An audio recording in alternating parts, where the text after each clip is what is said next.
Bitter criticism. Back on track. Let's read. It's been a long time since I don't read Russia Today, but it's even more time since I don't read Pepe Escobar Telegram. So here we go.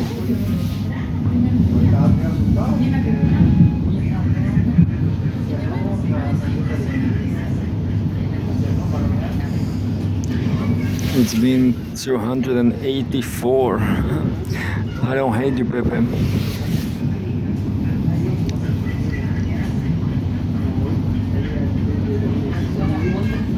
Atención, para abrir la puerta del tren, Paulo presione el Nogueira botón Batista cuando se and ilumine. Alexander Dugin in Rio. Also, Elias Jabur and Glenn Greenwald. Very interesting. This is going to be a great podcast. Tomorrow, I guess, or today, yeah, today. Actually, it's happening, already happened, I guess. I will check it out on YouTube. But before that, let's read some articles where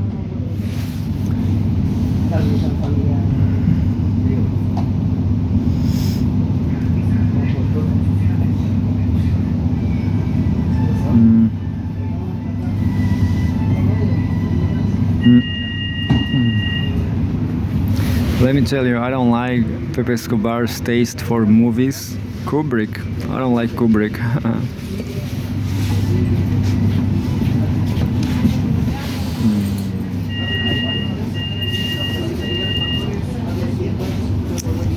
Well, this is not an article, it's just a resume that says Pepe Escobar with Judge Napolitano. Why the West fears BRICS and Putin doesn't fear Trump.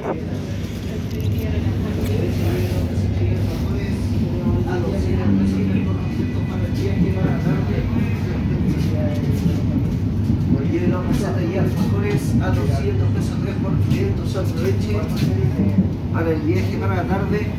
Lleven los recetas y alfajores solamente por 200 pesos 3 por 500, aproveche para el viaje. And ZeroEdge.com geopolitical Putin theft of $300 billion in frozen assets, quote unquote, price worth paying to break West's grip on global finance by Tyler Durden, Saturday, June 28, 5 days ago.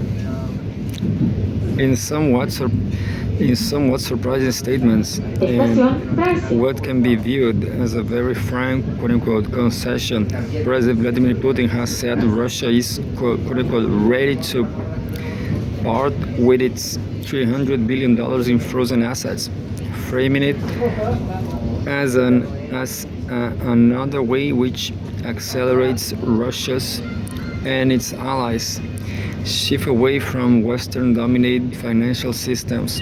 Quote, a significant amount of Russian gold and currency assets is frozen in Western banks.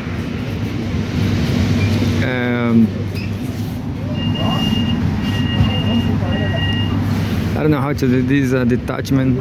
They keep telling us they intend to steal our money. End quote.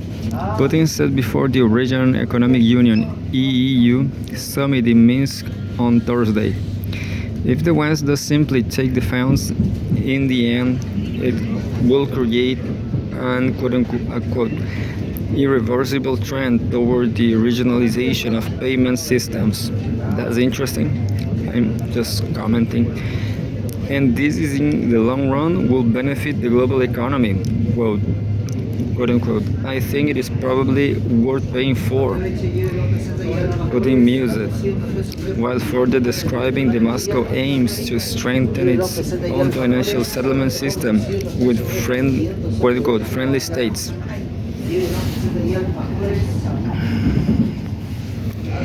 There's a photograph of the Central Bank of Russia, Moscow, a news Por tu agency. seguridad y la de todos For los now, pasajeros, this no te sientes en el suelo. $300 billion in Russian central bank assets currently frozen, mostly in Europe, wasn't being fully or outright appropriated.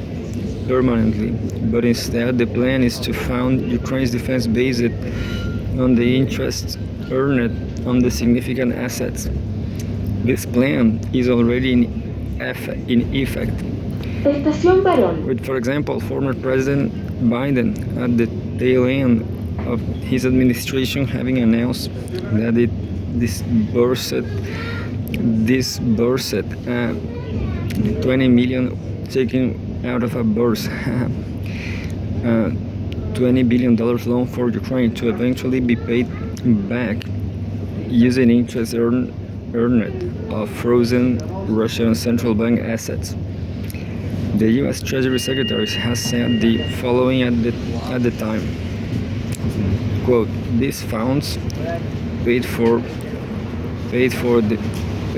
by the windfall proceeds earned from Russian-owned immobilized assets will provide Ukraine a critical infusion of support as it defends its country against an unprovoked war of aggression, end quote. The $50 billion collectively being provided by the G7 through his initiative will help ensure Ukraine has the resources it needs to sustain emergency services, hospitals, and other foundations of its brave resistance, end quote. The statement said the Kremlin has consistently decried this as quote-unquote theft and quote-unquote simply robbery, while vowing that retaliation will soon come. Meanwhile, some quote-unquote respect will Atención, still throw para abrir Trump's la puerta del tren, way presione by el botón Putin. cuando se ilumine. There's a tweet here. Oh, that's it. I lost the battery, look.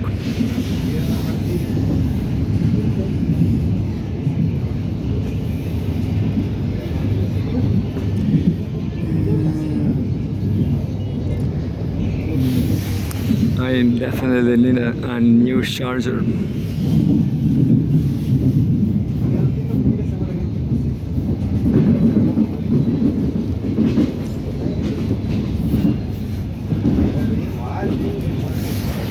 Well, that's it. And what I got is nothing substantial. Nah, I'm only joking, Pepe, only joking. But let me tell you, journalists in general, they have a billion techniques to keep talking heads. But Pepe Escobar sometimes he do it. But my favorite will be forever Timur Fomenko, which was Estación Portales. actually Anatoly Fomenko. That was a historian. History is the most important thing. I just had an insight today, an epiphany. What if the global north, the collective west, decide to make a war, and then they actually do it, and everything got destroyed, and everybody forgets everything. That could happen before. Who knows?